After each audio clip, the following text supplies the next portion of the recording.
Electron media సోదరులకి నమస్కారాలు తెలియజేసుకుంటూ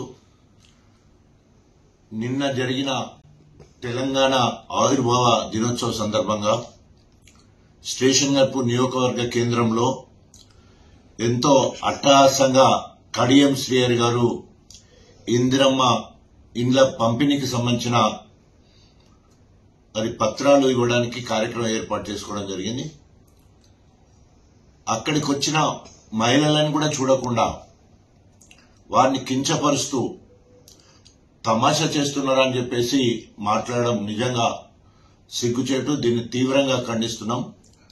గుగ్గిళ్ళ ఎల్లమ్మ కొత్తపల్లి గ్రామానికి సంబంధించిన దాదాపు 30 సంవత్సరాల భర్త చనిపోయి ఉంటే ఇల్లు లేదని చెప్పేస్తే మొదటి లిస్టులోనే ఇల్లు వచ్చిందని చెప్పి ఆమె ముగ్గు పోసుకునే కార్యక్రమం ఏర్పాటు చేసుకుని ఇల్లు వస్తుందన్న సంతోషంతో ఉంటే మరి ఆమె ఇల్లును లిస్టు నుండి తీసివేయడం జరిగిందని తెలుసుకుని మరి కాళ్ల మీద పడడానికి ప్రయత్నం చేస్తే తమాషా చేస్తున్నాం అని చెప్పేసి కించపరుస్తూ ఎల్లగొట్టడం జరిగింది. అదేవిధంగా పుంజూరి రజితా నాగరాజు అర్హత ఉన్నా ఇల్లు లేకున్నా మరి స్థానిక నాయకుల ప్రోత్సాహంతో వారికి ఇల్లు మంజూరు చేయలేదని చెప్పేసి వాళ్ళు బ్యానర్ పట్టుకుని వారు కూడా మరి నిరసన తెలియజేయడం జరిగింది. వారికి సంజాయించి చెప్పవలసింది పోయి లేదా తప్పకుండా మీకు వస్తుందని చెప్పాల్సింది పోయి మరి నిర్దాక్షిణంగా పోలీసులతో మరి వారిని ఏ రకంగా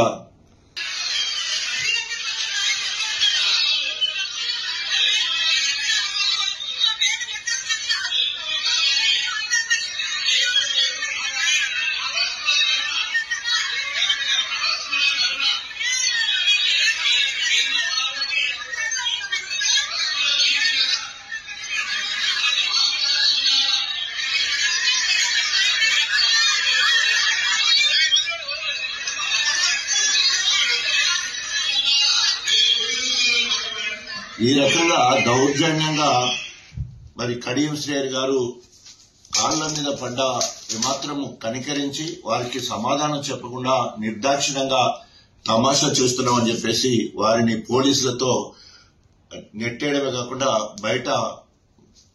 బయటకు తీసుకుపోవడం జరిగింది. దీన్ని తీవ్రంగా ఖండిస్తున్నాం. గ్రామ సభలో లబ్ధిదారులు ఎన్నిక కావాలి. ఒకవేళ కనుక ఆశావాహులు ఎక్కువ ఉన్నప్పుడు ఆ గ్రామ సభలో ఆ ఊరికి ఎన్ని ఇండ్లు మంజూరైతే దానికి సంబంధించిన డ్రా సిస్టమ్ ద్వారా అభ్యర్థులను ఎన్నిక చేయవలసి ఉంటుంది, లబ్ధిదారులను ఎన్నిక చేయవలసి ఉంటుంది. అట్లా కాకుండా అహంతో డిక్టేట్ చేసి కడియం శ్రీహరి మరి ఈరోజు గణపురం నియోజకవర్గ ప్రజల బ్రతుకులతో ఆడుకుంటున్నారు. ఆడవాళ్లను కించపరచడం జరుగుతూ ఉంది. అంతేకాకుండా మరి వాళ్ళేమో 800 కోట్లలో 175 కోట్ల రూపాయలు 3500 ఇళ్లకని లెక్కగట్టి చెప్తున్నారు. కానీ వారికి పైనుండి ఆదేశం ఏంటంటే రేవంత్ రెడ్డి గుంపు మేస్త్రి పైసలు లేవంటున్నాడు, వాటిని 1000-1500కు కుదించాలని చెప్పేసి పై అధికారులతో మరి ఏదో కారణం చెప్పి ఇల్లు తీసేయాలని చెప్పేసి మాకు ఇన్స్ట్రక్షన్ ఉన్నాయని చెప్పేసి సంబంధిత అధికారులు కూడా చెప్పడం జరుగుతూ ఉంది. డీవియేషన్ పేరుతో గాని ఇతరత్ర కారణాలతో అనేక మంది ఇండ్లు ఇచ్చినట్టు ముందు చెప్పి ఆశ పెట్టి మళ్ళీ వాళ్ళకెళ్ళి తీసేయడం జరుగుతూ ఉంది. సో గతంలో రాఘవపూర్ గాని కొత్తపల్లి గాని పల్లెగుట్ట గాని కల్లెంలో గాని 2-3 సార్లు గ్రామ సభలు పెట్టి మరి ఎంఆర్ఓ గారు, రెవెన్యూ అధికారులు, లోకల్ ప్రజాప్రతినిధులు ప్రజల మధ్యలో గ్రామ సభ ఏర్పాటు చేసుకుని మరి 1-2 సార్లు పరీక్ష చేసిన తర్వాతనే ఆ ఇళ్లను కేటాయించడం జరిగింది. కానీ ఈ రోజు మొత్తం కూడా ఎక్కడ చూసినా కూడా కడియం శ్రీహరి అహంకారంతో అద్దుమీరి ప్రవర్తిస్తా ఉన్నాడు. ప్రజలందరూ కూడా గమనిస్తున్నారు. ఆశ పెట్టి ఇవ్వకపోవడం వల్ల సొంత కాంగ్రెస్ పార్టీ వాళ్ళు కూడా తిరగబడే పరిస్థితి కనబడుతున్నది.